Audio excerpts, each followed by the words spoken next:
there is a need for people with the intelligence, with the problem-solving skills to tackle the kind of problems that we've seen, talked about so far. Now, I was given a title to work to for this presentation. My brief was Better Networks for Better Education. And the first thing that I asked myself was, if it's better, what is it better than? What do we need to improve on? And what we need to improve on at the moment is education that looks something like this. What we see here is learners who are all doing the same thing as each other, and what they are all doing is what they are told to do. We don't have initiative, we don't have collaboration. This is basically exactly the same thing, but with more modern equipment. And this is the kind of jobs that we are preparing our learners for, which the way the world is going now really means we're preparing them for a lifetime of unemployment. Now, before we reach that point, we can ask, how well is the learning progressing anyway? And I'm showing here some data, really, some visualized data, which is suggesting that it's not going particularly well. We can see that the spending per head on primary and secondary education is rising in this country, and when we look at our international scores on reading, science and math, they're falling. If we were running a business, we'd be saying our costs are rising, our performance is lowering. This is bad news in general, right? Why is this happening? Why are our learners not achieving academically? My belief is that they are too busy learning. Now, what do I mean by that? Well, what I mean actually is when I say learning, I mean playing. Because I think that playing is at the base of learning. And the reason is because learning involves patterns. Pattern processing is the basis of learning. Patterns are the raw material of learning. All learning is at some level recognizing and dealing with patterns. Now, little video here of a game being played. Yeah, there it is, it's playing. And when people play games, when they process patterns, they are planning, they are thinking, they are deciding, they are trying to make sense of the world. They're making up rules, they're finding rules in systems and in patterns. We can generate rules like this game here that's been used in schools is about creating symmetrical patterns. Now that person who's playing that has failed to make a symmetrical pattern, but they would, by feedback, being told where they were wrong, and they would improve, and they would learn symmetry rules, and eventually they would be able to produce more interesting patterns and come up with more interesting rules, and so forth, more interesting patterns still. And if we iterated this process for long enough, we would eventually come up with something like this, which is from a game, believe it or not, but it's a serious game, it's a research game, it's called Fold It, which started in 2008, and it's used by molecular biologists to work out the structures of molecules. Now, before Fold It was invented, there's a particular complex molecule which had been studied for 15 years to try and find what its exact structure was, without success. Online teams of Fold It players managed to work out correctly the structure of that molecule in 10 days. Now, I would say that example can be applied to many other things. I think that maths, this is something where the UK is doing extremely badly in education, is something where pattern-based learning can get as much better than we are at the moment. Maths is basically rules derived from patterns, and at the moment we just teach the rules and we don't demonstrate how to play with the patterns to get the rules. I'll demonstrate some, I think, clear, easy sort of examples of this. Now, you take a circle and you divide it up into pieces and you fit those pieces together and you get something which doesn't look much like a rectangle. If you chop it up into smaller pieces, you get something that looks more like a rectangle. If you chop it up into infinitely small pieces, you get a perfect rectangle. This is the basis of the formulas we teach children in school about pi r squared and this sort of thing. But they don't understand that. They just get taught a rule, they memorize it, it means nothing to them. Here's another example where something which is a rule can be shown as a progression of a pattern. We take a shape, we fill in half of it. We fill in half of what's left. We fill in half of that, and so forth, and so on, and so on. It's clear that we are going to end up filling in that square, but that to do so, we will have to keep doing this forever. what you've got there is the sum of an infinite series. What I've just been showing you there is pre-calculus. This is things that we would expect good performing GCSE or A-level students to do. It can be done, when taught appropriately, by young children, 9 years old in this case. It's just a question of teaching them through patterns. Now, what we can do with games, we can do with the world, because networks allow us to use micro-learning and mobile learning to go out into the world and play with it. We can just look at the things in the world that catch our interest and basically say, I want to learn about this. This is what we need apps for. Just point at things and learn about them. This is what a large body and a growing body of cognitive science says is actually a natural way for people to learn. It's how we've evolved to learn. It's how our brains evolved. We didn't evolve in classrooms. We evolved in a hunter-gatherer environment where we were in an unpredictable situation, noticing patterns, picking up on patterns, and making inferences from those patterns. So really our brains evolved to learn by foraging. We forage for patterns and for knowledge. We do not successfully hoard them all up and then really unsuccessfully try and remember something from this huge hoard. And that's hoarding model is the basis of most of our education systems. Now, we can forage for patterns in the world, but there's a certain amount of limitations and risks involved in doing that. We can much more easily forage in virtual worlds. And in virtual worlds, we can go one further than that. It's easy for us to make things, to build things in the virtual world. Minecraft is hugely popular. There's millions of people, millions of young people especially, building things in Minecraft. And when learners make models of the world, it helps them to understand that world. We don't have to just make models of the things we can see, we can make models of things we can imagine.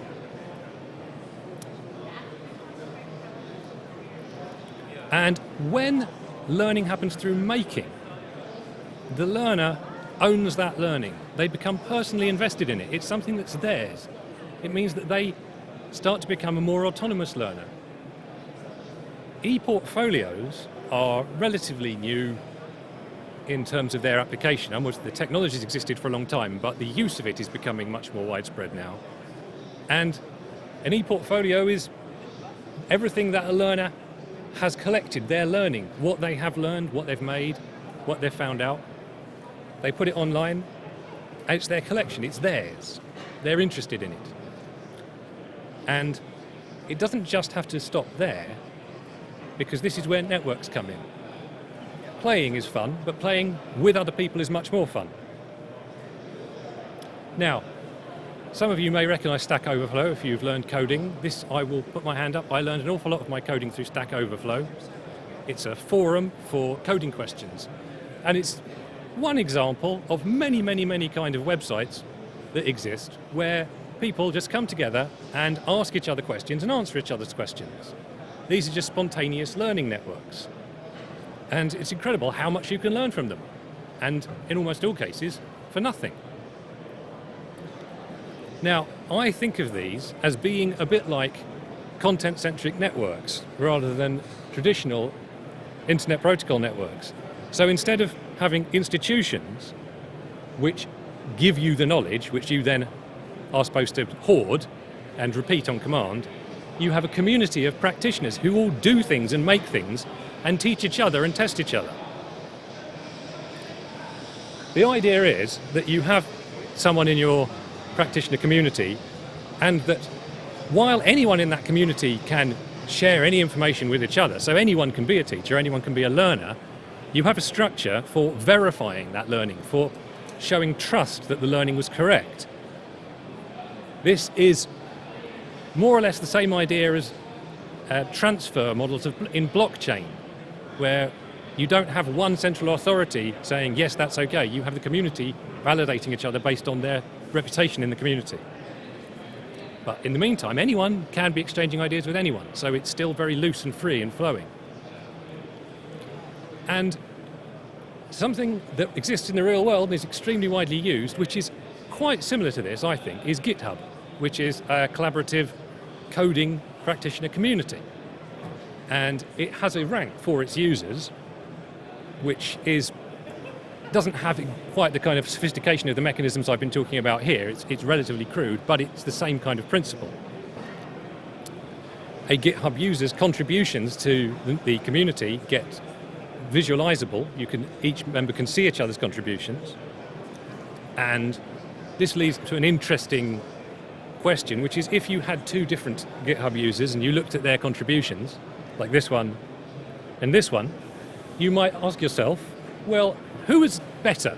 Yeah? When you were doing your assessment, who's a better contributor? Well, when you look at those two series of orange shapes, it's not immediately clear who's a better contributor. And I think that the question, who was better contributor, is a bit like asking which one of these two guys is bigger, right?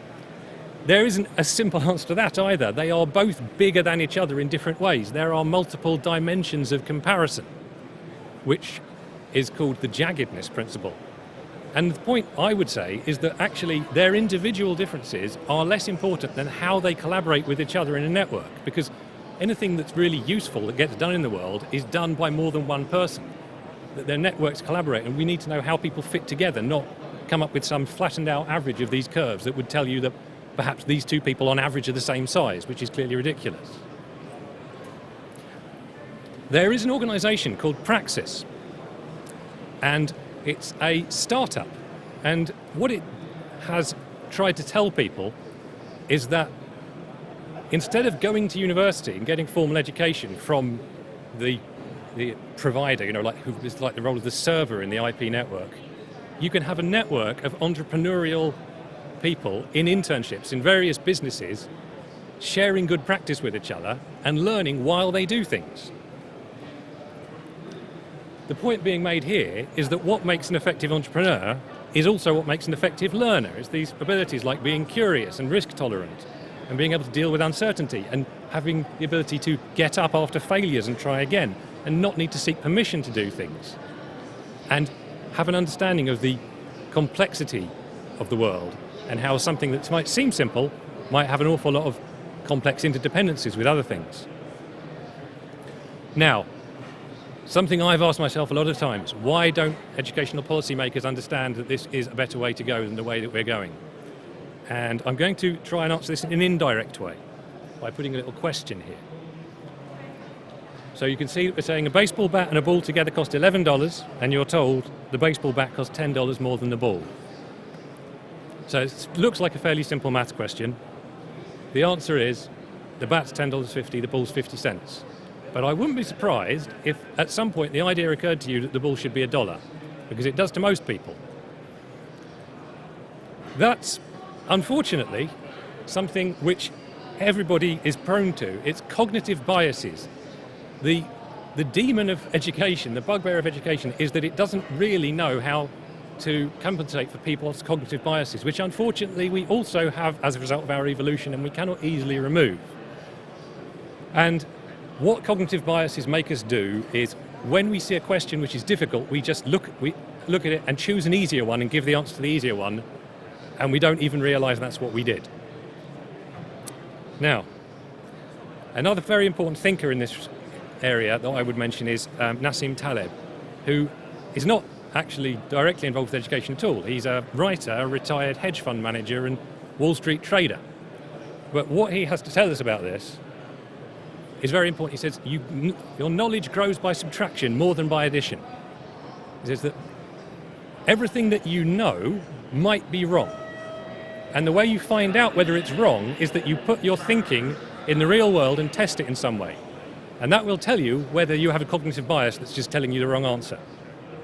So that what you don't know is far more relevant than what you do know. If you stay in academia and pile up your knowledge, you pile up a mountain of things, all of which could be wrong, and you don't know until you test it. And that's how you find out whether you're wrong. Now, I'm going to try and summarize everything I've said here in a visual metaphor, because I believe visual thinking is a tremendously useful and fruitful way to try and explain things. So, this is the wilderness of the unknown through which everyone is trying to seek a path to knowledge. Now, if we all try and seek our own path to knowledge, it is a slow, unreliable business. Each of us goes our own way. Some of us don't seem to be getting very far at all. And in a nutshell, this is just going to be too slow to be effective. We're certainly not going to get all the kind of future things that we were discussing up till now. So the alternative that we've had up till now is to use theory and institutions to basically drive a tank through the wilderness of ignorance. And the progress seems to be very rapid up to a point. And the point is when people sink into a swamp of accumulated cognitive biases that have never been checked. And the real world demonstrates that everything we've been learning in theory isn't true. And that is basically what this graph is telling us.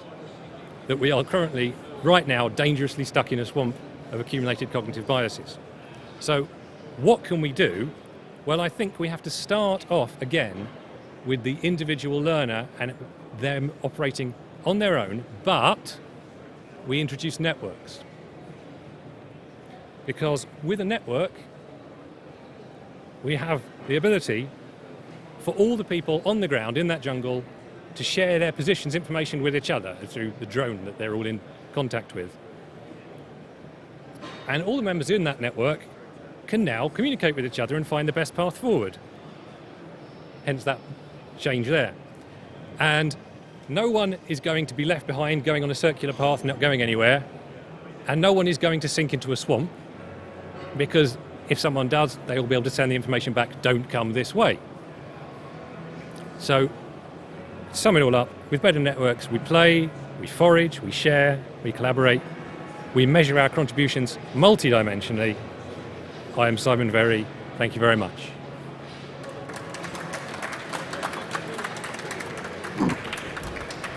So our other speaker has got in a tank, actually it's a car. He's tried to drive all the way from West London to East London. He was doing fine, but then he got bogged down in a whole bunch of cognitive biases and has not managed to get out of the traffic jams that he didn't fully appreciate. So he may join us. We might have him after lunch if he doesn't get here. But in the meantime, Simon, and okay. I think this is a great starting point for discussion. And as a futurist, I get asked all the time, oh goodness, things are changing so quickly. What should my children be studying at university? What career is safe?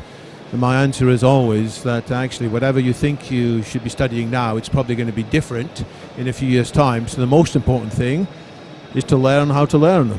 And if we are not skillful at being able to learn, then we are likely to get stuck. And in terms of organizational skills, I say that organizations need to acquire skills in agility to overcome the weight of inertia, which is a bit like, again, that tank, which is doing very well until it gets bogged down in things it hadn't foreseen. So what reactions do you get when you talk to various people in the educational world about this being a better system? Are they saying good, or are they saying, no, it's never going to work, or are they saying, go away, you're not solving a problem that we're trying to solve? Honestly, I think that the educational institutions are not very receptive to this message, but the technology industry is much, much further ahead of the game. That the technology companies are likely to steal the march on the educational industries. The reason they so far haven't is essentially because of crowding out as a result of public monopoly on education. That whether or not you could learn better out of school, unless your parents are very confident and they homeschool you and allow you to school yourself at home, you're still going to be in that school for a large part of your life. There's also, of course, the question of accreditation, and if you didn't go to university, does the employer trust that? But I think that Praxis was an example of an organisation which is starting to make that more pliable. I think the bottleneck is in primary and secondary education, the compulsory education, yeah. So you're urging that fewer people go to the main schools and that more people are schooled outside of the traditional schooling systems? I would say a progressive and hopeful direction would be for schools to be more things run by communities, by those communities themselves, rather than by central government. And that they could be sort of scale-free networks. A school could be 2 or 3 families who have all agreed to homeschool, but it could also be few hundred people who have a looser connection with each other. But it certainly doesn't need to be a specific building in a specific place that specific people have to be in at specific times and learn a curriculum that was decided by someone in Westminster. Why?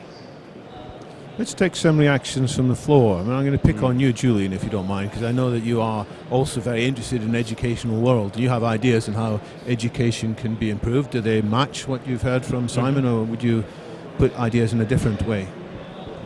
Very much so, thinking along very similar lines. One thing I've started to get interested in, I don't know whether you've come across it at all, Elon Musk in the United States is now set up the Ad Astra facility for teaching his own kids, because he found that standard education didn't teach those critical skills.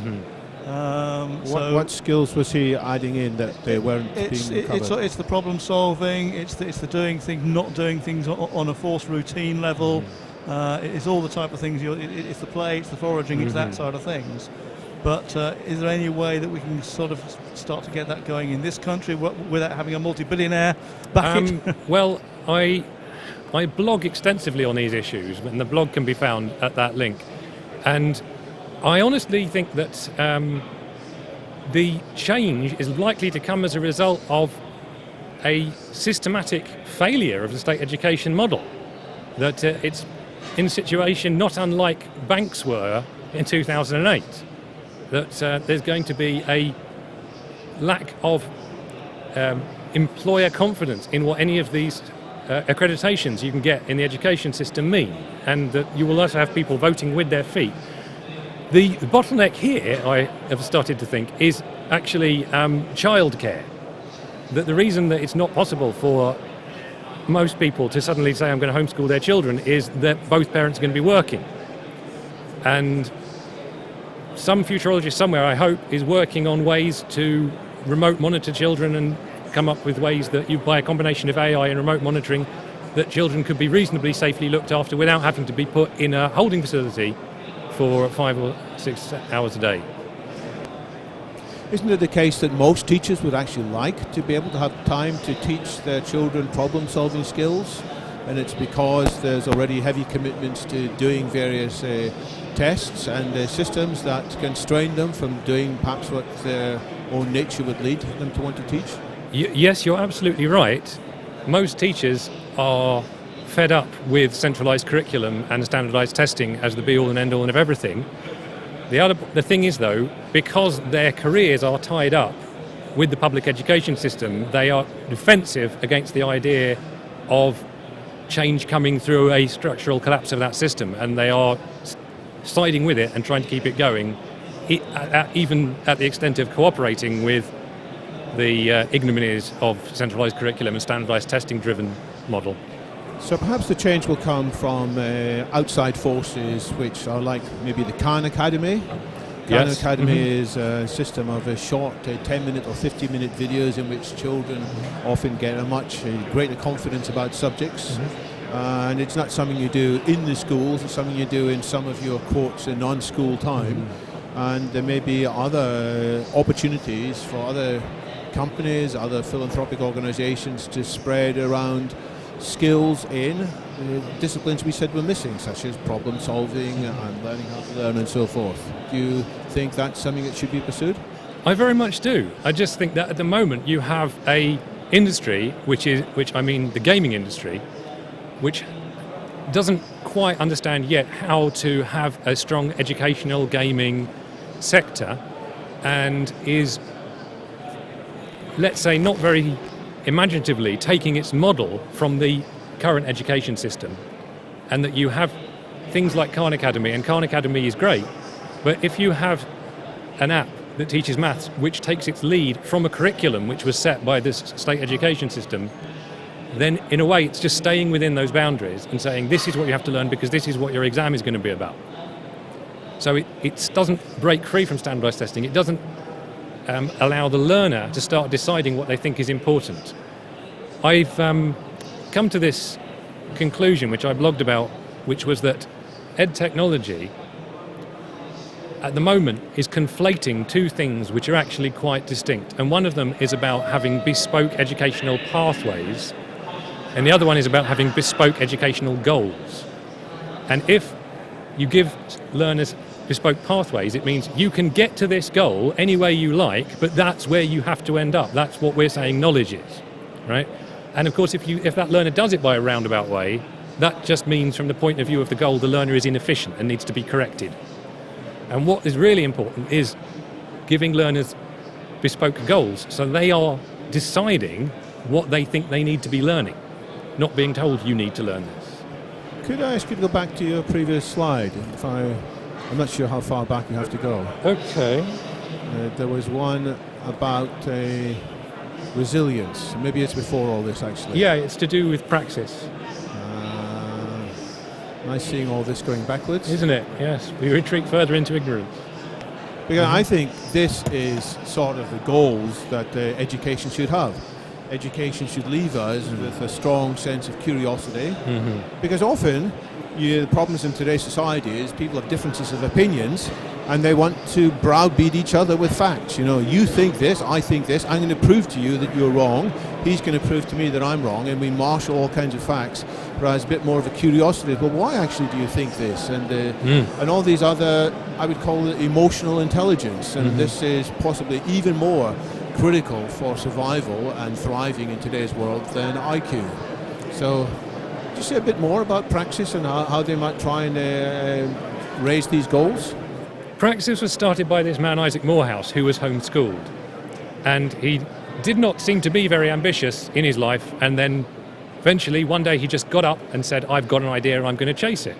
And his idea is that he has a network, a social network of learners, young people who he and his organization select, so that you have to have these, or at least the potential for these qualities to be invited into praxis, and that he then can place these interns into businesses who know that they have had in the past very, very good quality interns from him.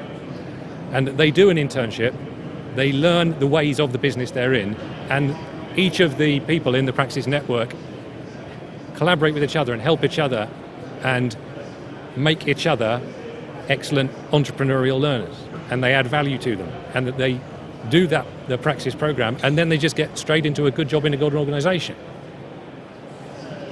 I'm going to pick on one more person in the audience, so I also know has thought a lot about education. Andrew, I see you there. You have ideas about how people can be put into a different mode or a mood or a kind of flow state, which will make it easier in some cases to acquire skills. If you stand out from behind the camera, yes. Oh, okay. Thank you. So maybe you just want to say something about your ideas and how we can reprogram ourselves. Well, I don't really have any specific ideas right now, more comments. One thing is cognitive biases seems to come up this month pretty much every week for me. About 10 days ago I went to InfoSec, when it was, and the first conference about security. Yeah, yes? and the first presentation I bumped into was actually talking about cognitive biases. Yesterday I had to deliver a presentation myself, which was again about countering social engineering, in particular spear phishing. And again, I had to show the map of cognitive biases, all 168 of them, as different counts. And then they come up today, first thing I come into this event. So perhaps we should do something about it, and perhaps we should include countering cognitive biases into the curriculum. So it should be here on the praxis list. One other thing which is missing here, of course, is critical thinking, right, and being skeptical. So that's the second thing. Third thing, I mean, I understand your approach to some sort of grassroots education, but I'm really sorry to say that it reminds me of one comedy film which is called Shade College. You've probably seen it, South Harmon Institute of Technology, when those who failed to get into the uni organized their own university to please their parents and continue getting money from them. If you haven't seen this film, I would strongly recommend to see Shade College. And a third thing, in terms of the learning decrease and so on, I think that unfortunately it's also a big social problem, and until we completely change the fabric of the society so that the positions of a scientist and engineer are highly respected, you know, we won't get that far. And I mean, I'm sorry for getting into politics here, but things like abolishing tuition fees would do a very big change on this. Because when you expect a degree to give you a quick return on investment, obviously in theoretical physics or astronomy it's not going to happen. You know, these things will unfortunately pile up, so let's not ignore the social side. Thank you. That's been a message that's come out clear from before. I mean, my one comment about cognitive biases, because I entirely agree, they are pervasive. Daniel Kahneman, however, he mentioned it earlier, he said that he's aware of cognitive biases, but he's still very vulnerable to them, even though he realizes that they exist. He frequently falls into the same traps. I don't think this is an intellectual thing. Knowing about cognitive biases is a start. I think we do need some more emotional intelligence and some willingness to fail and willingness to recognize our shortcomings and be in an environment that's not going to judge us for failures. I think that's very important as well. Simon, I'll give some final words to you. Well, I agree, and that's why I put Nassim Taleb straight after Daniel Kahneman. Daniel Kahneman basically says we can't avoid making errors, and Nassim Taleb says, so get out there and try things and find out whether you're wrong, and allow people to be wrong and give them another chance, and just experiment and play, and do not say, I was wrong, therefore I can't do. There's this a thing going around at the moment, the growth mindset. This is what I'm talking about, really. The idea that if you got it wrong, that just meant you have another go, right? And keep trying, because you will eventually get it right, even if you have to do it a lot of times wrong first. But by the way, it should be smart Kirill failure rather than... David, I just want to point out Kirill's here. If you want to give Kirill a... You're going to plug in now, Kirill. Have you got your laptop? Yes. We got time for 15 minutes or so. Okay. So thanks very much, Simon, for talking us through that. And we're going to hear a slightly different angle on the future of education now. Let's get you plugged in. Yeah. So I can just talk and everyone can hear me, right? I'm new to these things. Wow. We need autonomous vehicles, though. So that was a very nice lead up to an even more radical thoughts about the change of education. Kirill Makharinsky, CEO of Enki, take it away, please. Right, and I'm limited on battery, so I'm glad I have a forcing function to getting through this quickly. And in fact, forcing functions are the most powerful things that you could possibly enable in learning. So that's the main takeaway. That's the end of my talk. I'll carry on and hopefully run through this quickly. So a bit of background on what I'm doing in case you haven't heard of Enki. I started 2 companies before, both of which are quite valuable, still private. The first is called Quid in San Francisco. The second is the largest travel company based in Russia by revenues. It's like a booking.com for Russian speakers. And after a lot of thinking, I decided to focus spending my career on how can we equip the next generation of people as we approach the so-called singularity, however you define it, with the tools to be able to not only survive but also succeed. And for me, the big bet is that education is the big disruptive wave that's going to happen and needs to happen for humans to actually survive and thrive in this environment. Obviously, can discuss this for hours, if not years, but wanted to give you a brief glimpse of that, and I believe Simon talked more on a sort of tactical basis. I want to just mention a few big picture things that will hopefully help everyone either here or listening or watching, or when I do this later. Just think through a different lens as to how to think about equip themselves and your children, your grandchildren, and so on. So when we all think about the singularity, I mean, in mathematics, we learn that singularity is a unruly point. It's not analytic, and kind of as popularized by Kurzweil, it's when machine intelligence exceeds that of humans. And so when you actually Google for what do we do about the singularity, no one has a freaking clue. So I actually found a Reddit thread which said, has lots of differing opinions. So the first is let's get there first. Let's stay healthy and just survive if we can. The second thing is, okay, whatever, it's all over anyway, we're all going to die. We might as well just enjoy it in an Epicurean kind of way. Then there are others who philosophize and say, you know what, screw everyone who doesn't believe and doesn't want to integrate, we're going to leave them behind. And then you get every 100th response is more or less slightly more mature. And actually, the overriding theme of these, even though they're very rare, is around education, right? So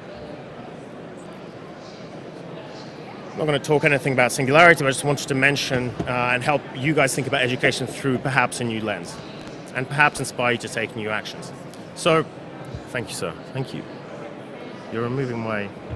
Oh no, this one doesn't work. Oh, well, Try another. Thank you. So, reminder of how I will define singularity right now. Singularity right now, I will define it as a world or a time lapse in which we live around exponential technologies.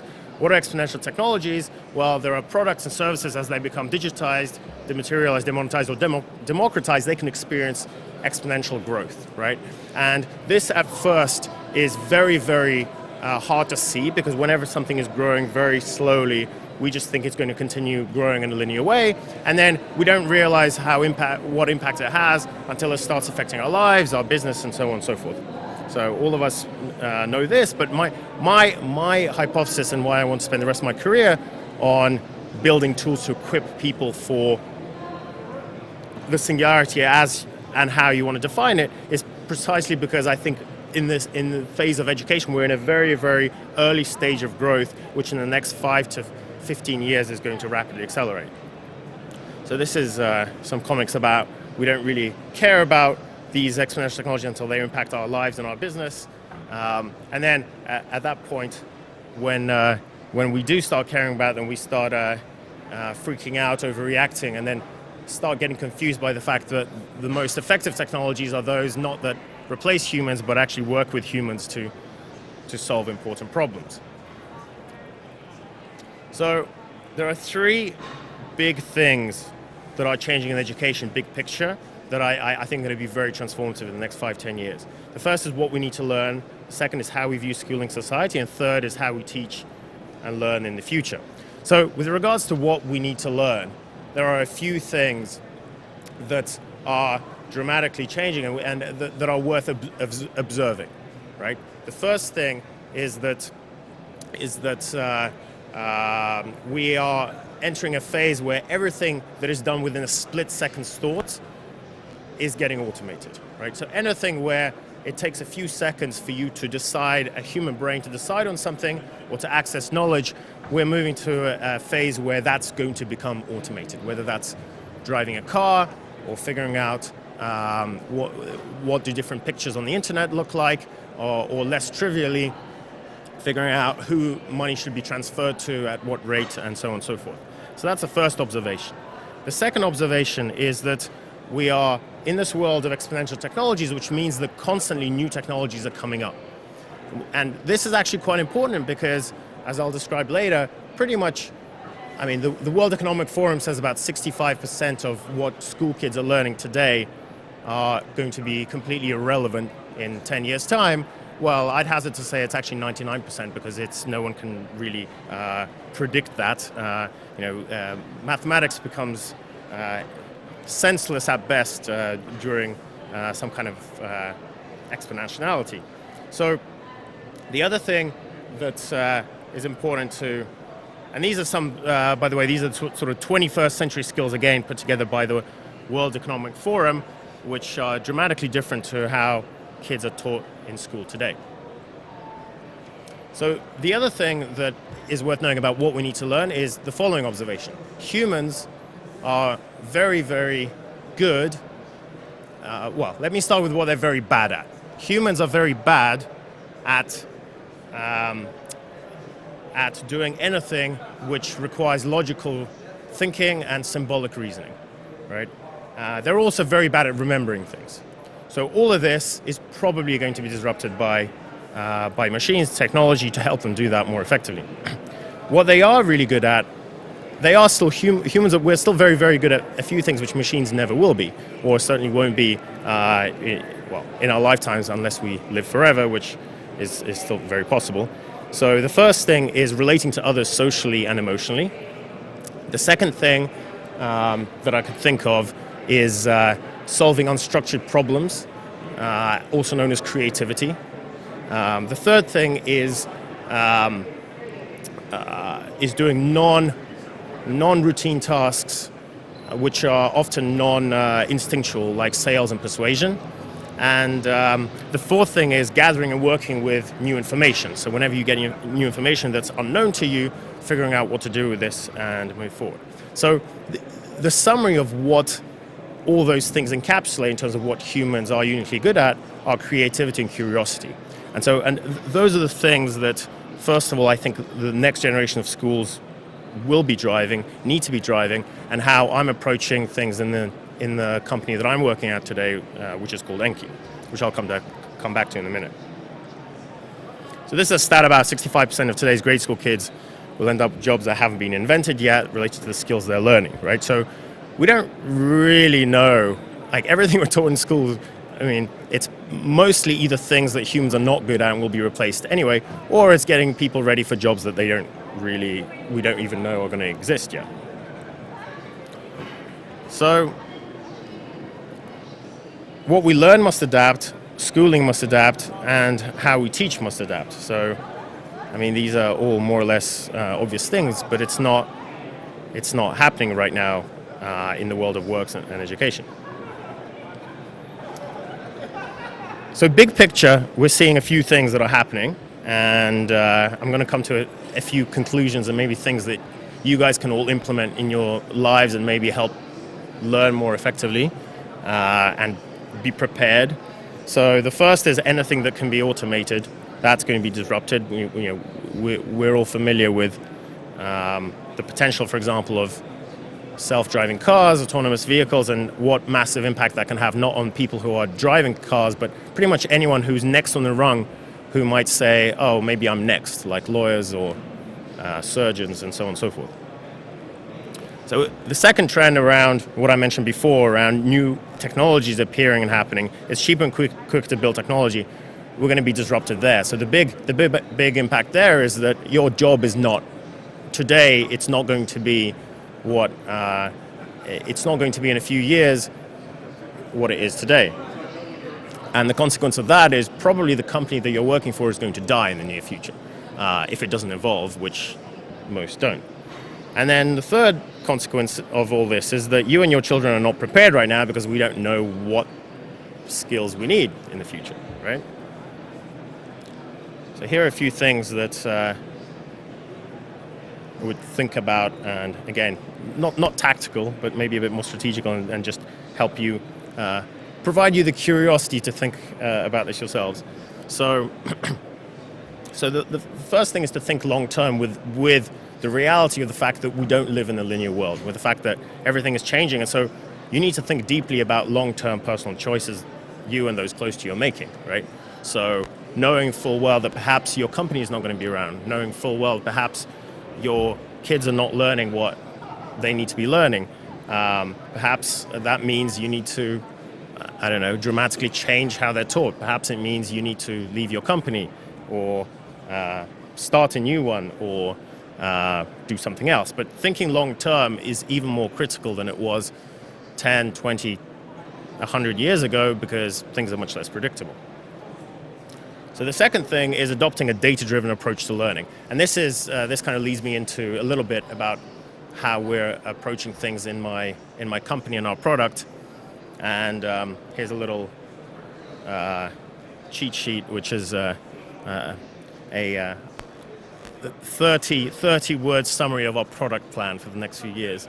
But I'm trying to apply it to how you guys can think about what you should be learning about and how to apply that. So the first thing is use data to understand, and there's plenty of data out there to understand what you should be learning and what you should be knowing about. So for example, Googling things like what are the hottest trends in X, or signing up to various influencers who are ahead of the curve in understanding what's important, and there's plenty of data out there that can be used. I mean, we do it in our product in a very systematic way, where we essentially apply machine learning to figure out heat of a particular technology, and based on that, we prioritize it in the content that we create for our users, and then communicate it to them. So, but it doesn't mean you can't use data yourselves. The second thing is reducing barriers to interacting regularly. So our app is a mobile learning bite-sized personalized application that I'll show a few screenshots of in a minute. And so it heavily relies on the principle that learning, that we want to dramatically lower the barriers to accessing information and learning a little bit, because that's a forcing function to then digging into a concept and actually making that work and that knowledge get done. So, but that doesn't mean you can't do that yourself. So for example, what are the forcing functions or the habits that you can build in so that you guys are learning every day or your kids are learning every day? How can you reduce the barriers to them learning, whether it's on their mobile, on an iPad, or by making sure that the best reduction of barriers all is to get them to be curious about something and want to learn it themselves.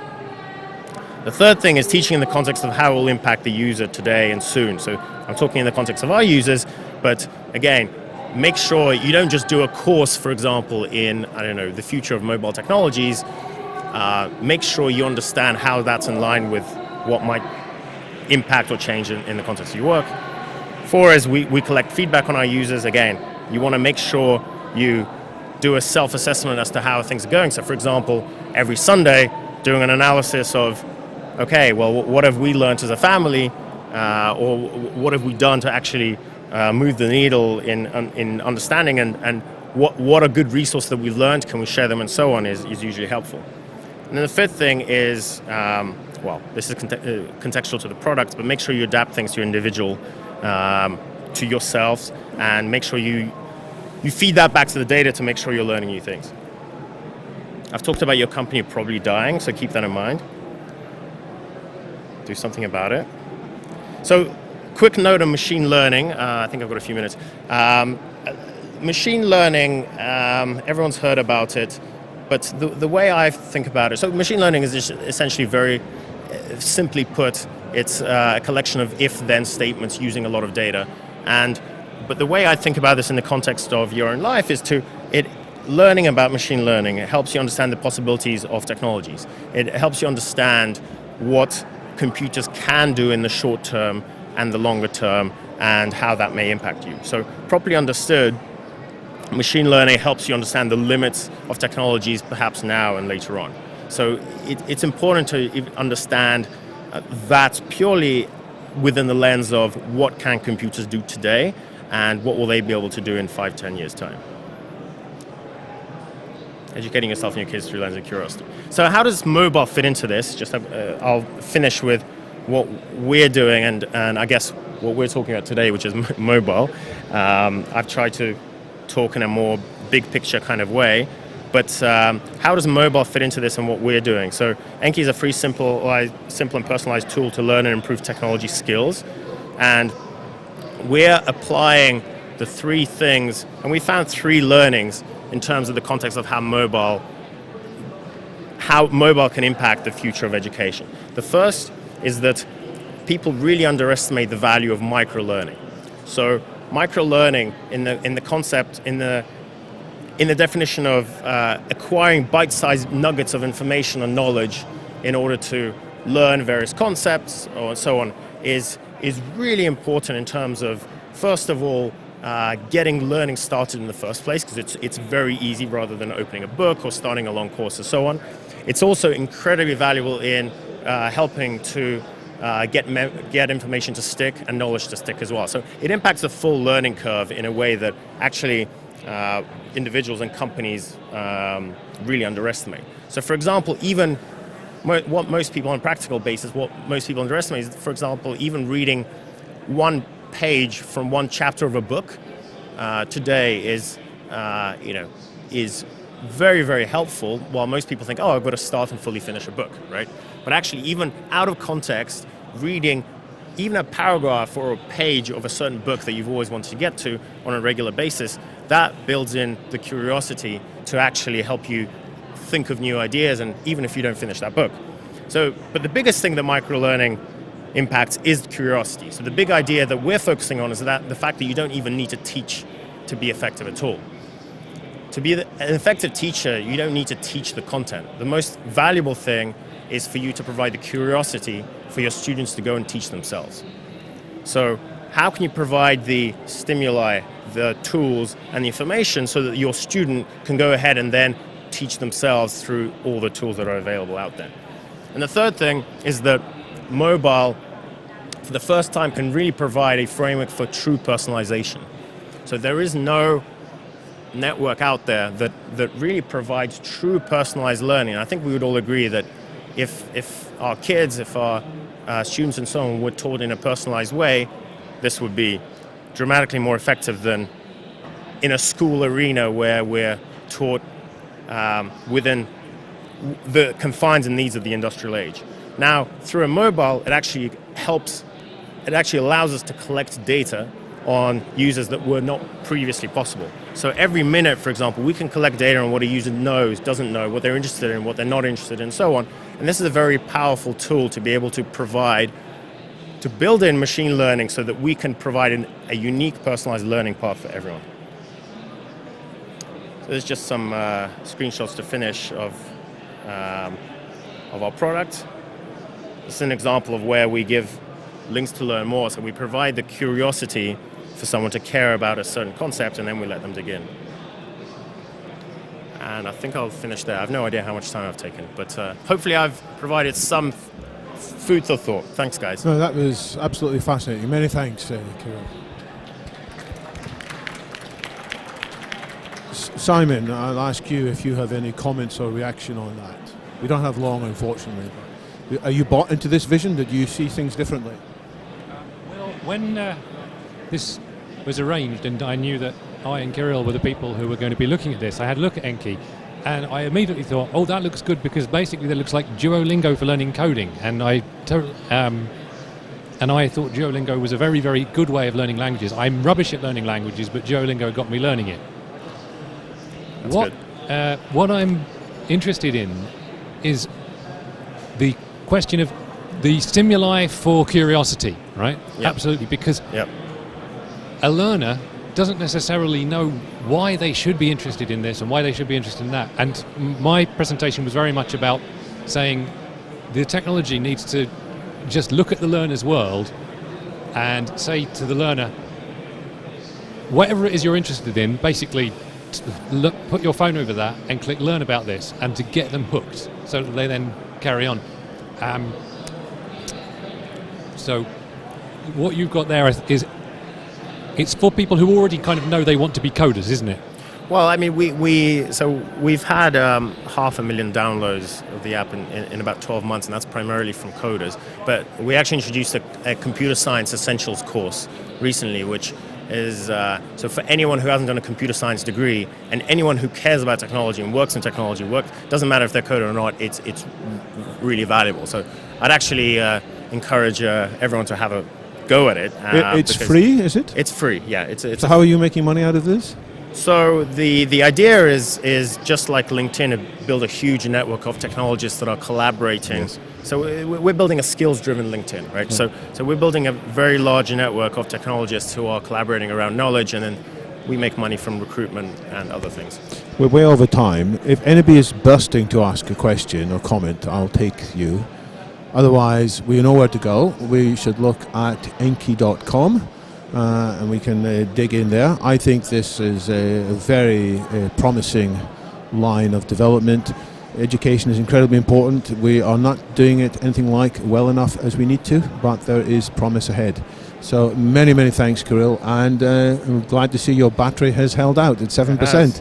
So thanks again to Simon and to Kirill for this session. Thanks, guys.